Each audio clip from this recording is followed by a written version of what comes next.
In these problems, we are multiplying whole numbers by fractions. And when I think of this, I always just think about multiplying that whole number by what's on the top. That's the shortcut I have in my head.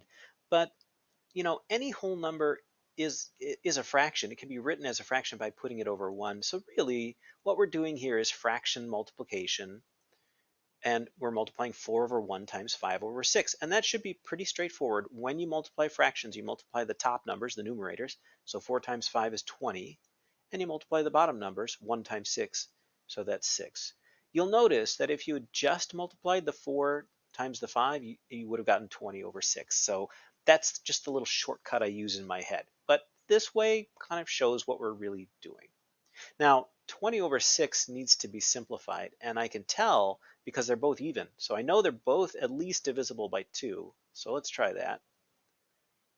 And that would equal 20 divided by 2 is 10, and 6 divided by 2 is 3. And I don't think there's anything else, so 10 is not divisible by 3, and 3 is a prime number, so 10/3 must be in simplest form. Okay. I'm going to show you another method. Actually, we're going to do the second one in both ways because some people like this second method because it helps with simplifying, but it's maybe an extra step along the way. Let's do it the way I just did it first. So 6 times 4/15 is 6 over 1 times 4 over 15. And that is going to be 6 times 4, which is 24, over 1 times 15, which is 15. And let's see. I can tell that these are both divisible by 3. If you weren't sure, there's a little method you can use. You can ask, well, 2 plus 4. I'm adding the digits. That equals 6. If it's divisible by 3 when you add the digits together, then the whole thing is divisible by 3. 1 plus 5 also equals 6, so it's divisible by 3.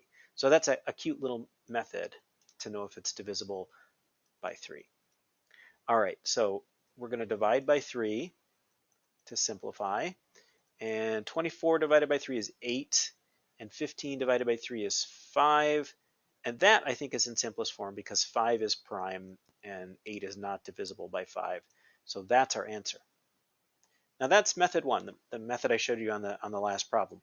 I'm going to show you how other people like to do it. And that is, instead of writing 6, you write it as a product of prime factors. So 6 is 2 times 3. Both those numbers are prime. They multiply out to 6. So I can do that. I can write this as 2 times 3 over 1. It's the same thing. And then we're multiplying, well, 4, we could write that as 2 times 2.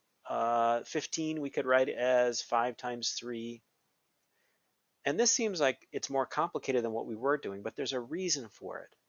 When you have fractions that are multiplied like this, you can cancel anything that's the same on the top and the bottom. And I'm seeing this 3 and this 3. Those are cancelable.